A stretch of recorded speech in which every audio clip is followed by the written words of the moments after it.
You heard it here first. We changed the 4% withdrawal rule. Brent, I am so excited about this because I think this is going to be incredibly valuable because a lot of people out there are excited about retirement and even a lot of people are excited about early retirement. They're trying to figure out, how do I know if I have enough? How do I know if I've reached that point? And I worry that some people arrive at a poor conclusion because they're using the wrong input. Well, look, everybody wants a napkin financial plan. And wouldn't it be great if all you had to do was say, you know what? If you can just take what you think you need and multiply it by 25, that'll get you retirement. there. Yep. That's essentially what the 4% withdrawal rule is. Because if you think about doing the math, what's 4 times 25, 100%, you should be covered and set. And that we want to show you, no, there is way more going on when you're trying to figure out than just doing a napkin financial plan. Yeah, said slightly differently, it's a retirement guideline that suggests withdrawing 4% of your portfolio in the first year of retirement. Then you get to adjust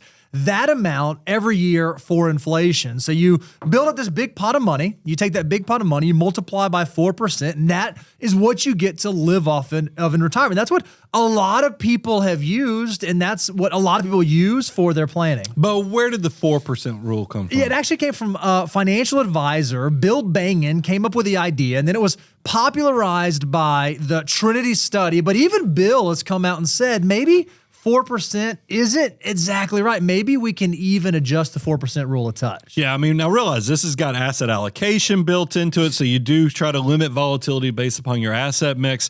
But Bill did come out and updated it. It's not 4%. If you put it in the right diversified portfolio, it can be increased, according to Bill, the author of this originally. Bill Bangen. 4.7%. 4.7%. So, and as you can imagine, when you're thinking about preparing for retirement, the higher your withdrawal rate number is, the lower your portfolio value needs to be, or the higher the income that you get to experience in retirement. Because so naturally, people would want to think, okay, if I can have a really high withdrawal rate, that means that, okay, maybe I can save a little bit less, or maybe I get to live a little bit larger. But we worry about that because if you get too aggressive and you assume that, oh man, what if I had a 6%, 7%, 8% withdrawal rate, you could get yourself into some really hot water really quickly if retirement doesn't go exactly the way that you thought that it would. Well, all of this is built off of the math. And even when you look back at the Trinity study,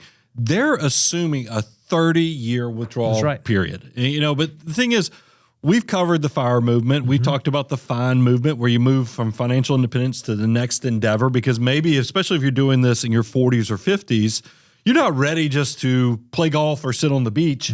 There's going to be lots of things going on, but you definitely are think about somebody who's 45 years old or 50 years old. You add 30 years to that, you're probably going to live longer than that. You're still going to make it past so, it, yeah. So that's why it doesn't work to just assume that you can just use the 4.7. And it's the other. Let's go the other way. What if you're somebody who loves your work and you actually work until you're 60 years of age or 65 or 70 years of age?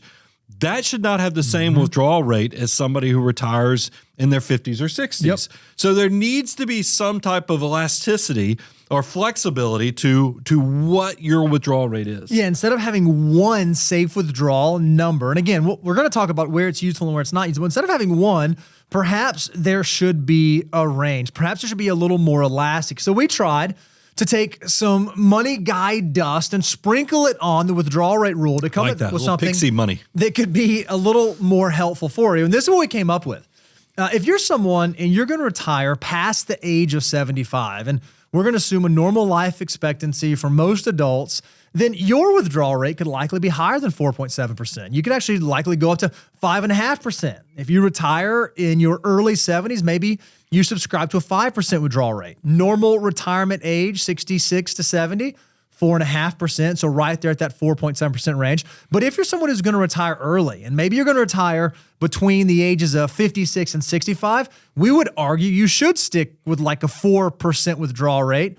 Someone who's retiring very early between ages 45 and 55, maybe think about a 3.5% withdrawal. And if you're someone who's going to go like major FIRE, major retire early, and you're going to have a very long retirement, long financial independence window, we would argue you should be super, super conservative and think about maybe something around a 3% safe withdrawal rate. in terms of how you use your back of the napkin planning to arrive at your number. Yeah, a lot of this, yes, it's conservative, and that's on purpose because when you make the decision to leave a good paying job, that's a threshold that sometimes you can't come back from. That's meaning right. It's hard to get the water back up the hill, is that your earning potential might not be what it was once you leave. So you do want to be conservative with your assumptions when you're making big plans. So that's why I think it's probably a great time to talk about, give us some key takeaways, because I love the 4% from a planning perspective, but there's way more that goes into this. Yeah. So the very first thing is that the 4% is a starting point. We call it back of the napkin planning. But in reality, you guys know this. In our day job, we are fee-only financial advisors that get to help people make it to and through retirement. And here's what we don't do for our clients. We don't say, okay, how much is your portfolio? What's that number times 4%? Okay. On your day of retirement, you are now locked in at that withdrawal rate for the rest of your life. That's just not the way that it works. In practice, withdrawal rates are much more dynamic. You might have a season of retirement where you have a very high withdrawal rate because you're traveling more and Social Security hasn't kicked in and these other factors are at play. But as you move through your life, your withdrawal rate might drop as you have pensions come into play and Social Security, or you downsize, or whatever the case may be. So it's a much more dynamic thing in practice than it is just in the academic thought process. But it's a great starting point to let you know if you are directionally moving in the right direction to be able to have financial independence. But I do think it's a powerful tool. If you're in the planning stages and you're decades from retirement, there's nothing wrong with using a planning rule like the 4% rule. Just understand your retirement age will change the math. And as we've already covered, if you're going to start early, meaning you think that you want to leave your workforce or your professional earning years much, much sooner than most people, your peers, you want to be conservative and adjust the math accordingly. Yeah, and you want to recognize that early retirees require more flexibility. The earlier you retire, the more variables are going to change, and the more small deviations in the plan, small changes to your assumption have a big impact. If you're someone who's retiring at age 75 and you get your living expenses off by 3 to 5%, you're probably going to be okay. But if you're someone who retires at 45 years old and you get your living expenses off by 3 to 5%, and that compounds over a 50 or 60 year retirement time horizon, it can have a very, very meaningful difference. So the earlier you retire, the more conservative you want to be and the more cushion you want to build into your plan. And then that leads to my kind of closing point on the key takeaways is, look, there's nothing wrong with using this tool when you're planning decades in advance. But if you are within that 5 to 7 year halo of landing the airplane and making sure that your retirement is going to be as good as you hope and all variables are accounted for, you need to stress test your plan.